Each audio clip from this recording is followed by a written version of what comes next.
Vocês perceberam que nós estamos num lugar bem diferente hoje, né? Nós estamos num cantinho especial do meu esposo, porque a gente sempre vem pra cá, a gente se retira pra cá, pra ele descansar o corpo, a mente, estar com a sua família, né? Os pais, os irmãos. Então, nós ficaremos aqui por um tempo e nós não podemos parar, então a gente precisa trabalhar. Nós temos que avançar na nossa leitura por causa dos problemas que eu tive, né? Com aquela viagem que eu falei pra vocês, eu não consegui postar. Então temos que ler hoje, 17. E já tem uma convidada especial essa semana, já tá tudo pronto para postar para vocês. Então precisamos avançar, encerrar o capítulo, o livro de Gênesis e já começarmos hoje com o livro de Êxodo. Nós vamos ler 3, né? Que é Gênesis 49, 50 e Êxodo capítulo 1. Então vamos lá, que temos muita coisa. Gênesis capítulo 49. Depois chamou Jacó a seus filhos e disse: Ajuntai-vos e anunciar-vos-ei o que vos há de acontecer nos derradeiros dias. Ajuntai-vos e ouvi, filhos de Jacó, e ouvi a Israel vosso pai. Ruben, tu és meu primogênito, minha força e o princípio do meu vigor. Vocês vão ficar com essa trilha sonora no fundo, estão ouvindo? Então tem animais aqui perto, então vocês desviem o foco. Vamos tentar concentrar aqui na leitura. Versículo 3. Ruben, tu és o meu primogênito, minha força e o princípio do meu vigor, o mais excelente em alteza e o mais excelente em poder. Inconstante como a água, não será o mais excelente, porquanto subiste ao leito do teu pai. Então contaminaste, subiste à minha cama. Querido, isso aqui é porque Ruben, infelizmente, caiu em pecado, né? Com uma das concubinas do seu pai. Na verdade, não concubinas, mas uma das esposas, né? De seu pai. Simeão e Levi são irmãos, as suas espadas são instrumentos de violência. No seu secreto conselho, não entre minha alma com a sua congregação. Minha glória não se ajunte, porque no seu furor mataram varões e na sua teima arrebataram bois. Eles eram indisciplinados, né? Maldito seja o seu furor, pois era forte, e a sua ira, pois era dura. Eu os dividirei em Jacó e os espalharei em Israel. Judá, a ti te louvarão os teus irmãos, a tua mão será sobre o pescoço dos seus inimigos, os filhos de teu pai a ti se inclinarão. Judá é um leãozinho, de presa subistes, filho meu. Encurva-se e deita-se como um leão e como um leão velho. Quem o despertará? O cetro não se arredará de Judá, nem o legislador dentre seus pés, até que se venha Siló, e a ele se congregarão os povos. Então, nós estamos vendo aqui as bênçãos do pai para os filhos, né? Porque os dias de Jacó já estão terminando. Ele amarrará o seu jumentinho a vide, o filho da sua jumenta, a cepa mais excelente, ele lavará a sua veste no vinho, a sua capa em sangue de uvas. Os olhos serão vermelhos de vinho, os dentes brancos de leite. Zebulon habitará no porto dos mares, e será como o porto dos navios, e o seu terno será em Sidom. Issacar é jumento de fortes ossos, deitado entre dois fardos. E viu ele que o descanso era bom e que a terra era deliciosa, e abaixou o seu ombro para acarretar e servir debaixo de tributo.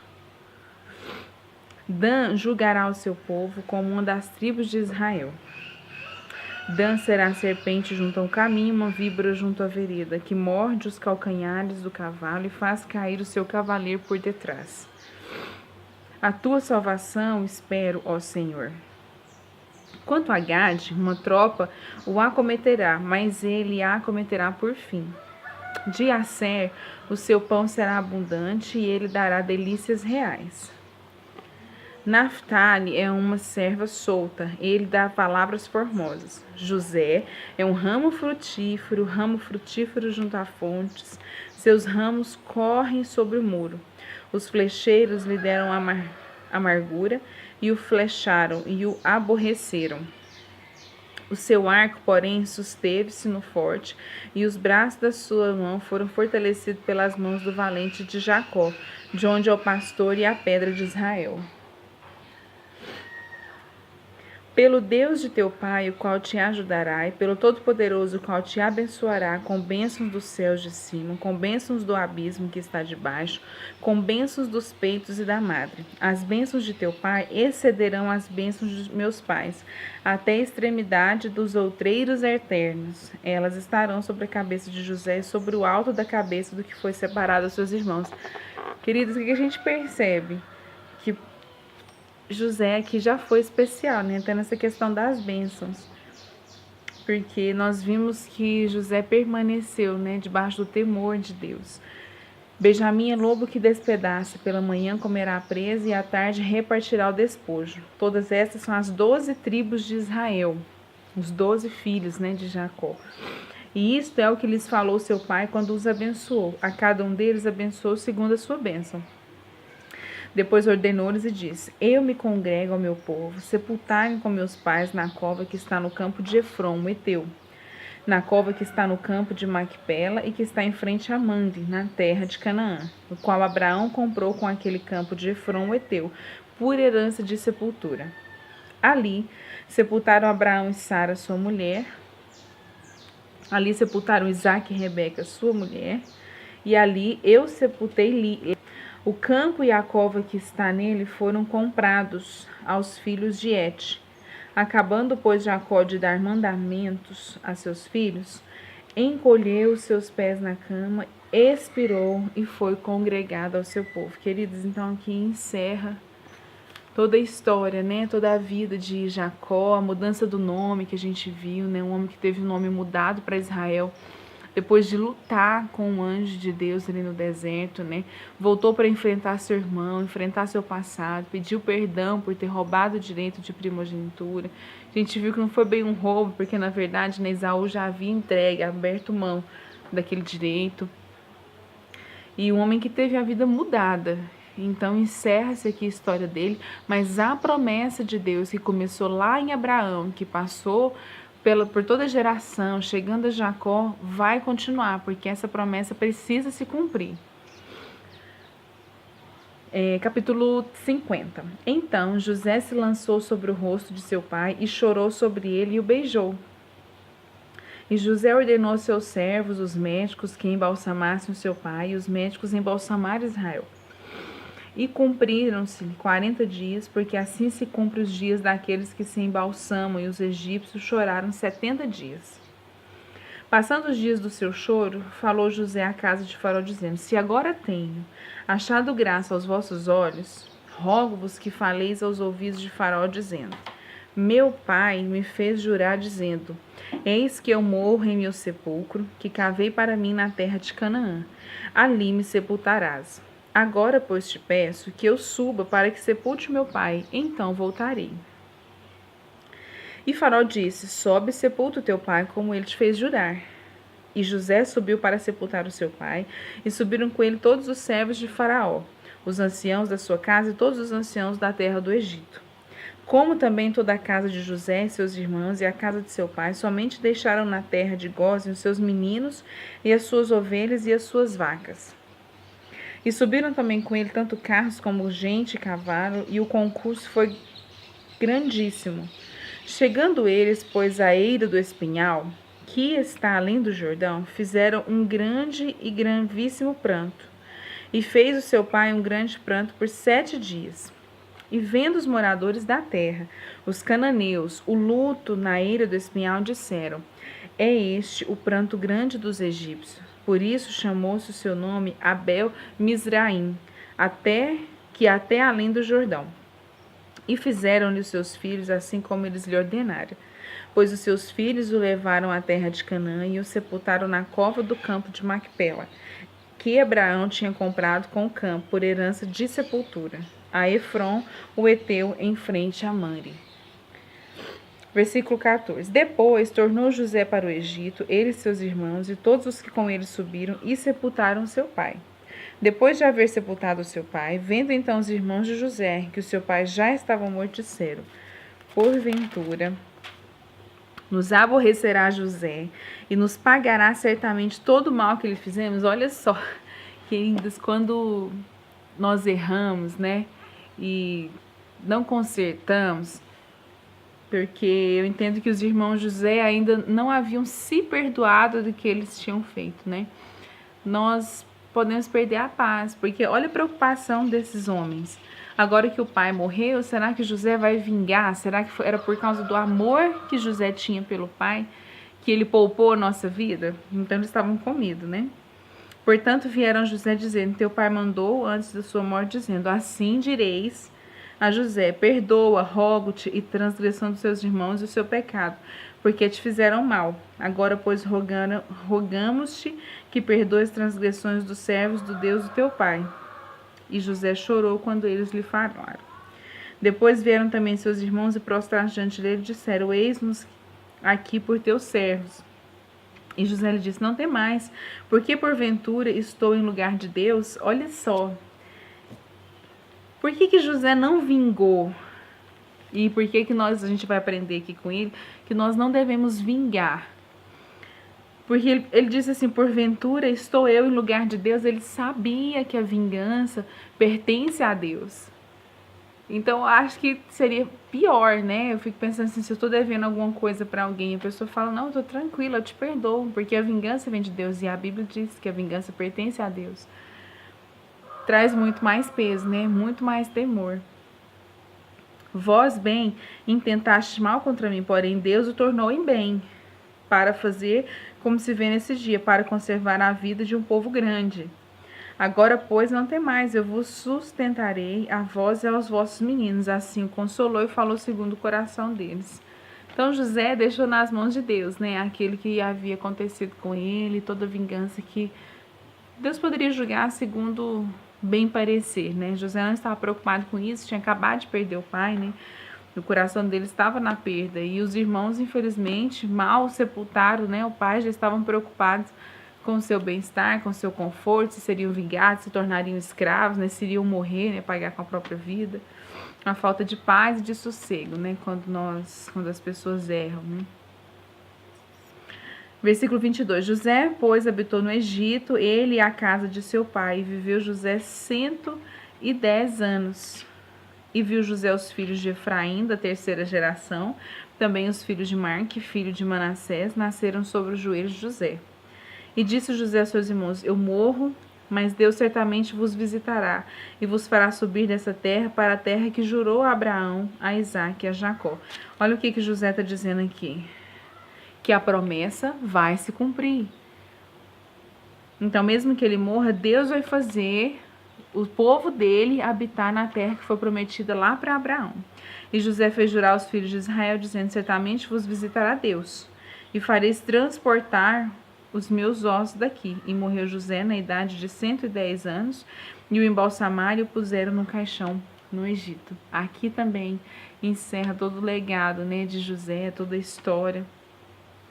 E nós podemos aprender muito, né? Um homem de fé, um homem paciente, né? Soube esperar o tempo da honra de Deus. E foi tremendo, viu? Agora nós vamos começar o livro de Êxodo. Bom, então para a gente começar o livro de Êxodo, é importante que entendamos o que significa, um apanhado geral do que ele vai falar, vai retratar.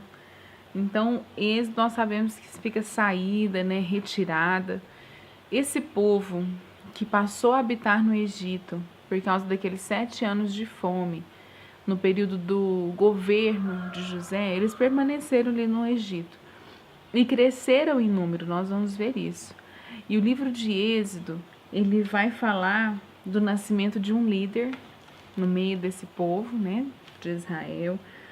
Vai falar das pragas, vai falar um pouco da Páscoa. Vai falar do êxodo mesmo, né, da saída desse povo ali do Egito, da peregrinação do deserto, a vinda, né, a chegada dos 10 mandamentos para a humanidade, a redação do livro de Êxodo, a morte de Moisés, Josué se torna seu sucessor, o líder, e os israelitas entram na terra prometida, aquela terra que foi prometida lá para Abraão, quando a gente viu lá o pai da fé, onde Deus falou para ele sair daquele lugar, que Deus ia levar para uma terra que havia leite e mel, né, abundância. É um livro que foi escrito também, né, como eu disse, com as mesmas características ali do livro de Gênesis. Aceitamos a autoria de Moisés para esse livro, como editor também, porque alguns fatos aconteceram ali antes do seu nascimento e o próprio nascimento dele, né? Então, nosso editor aqui continua sendo Moisés.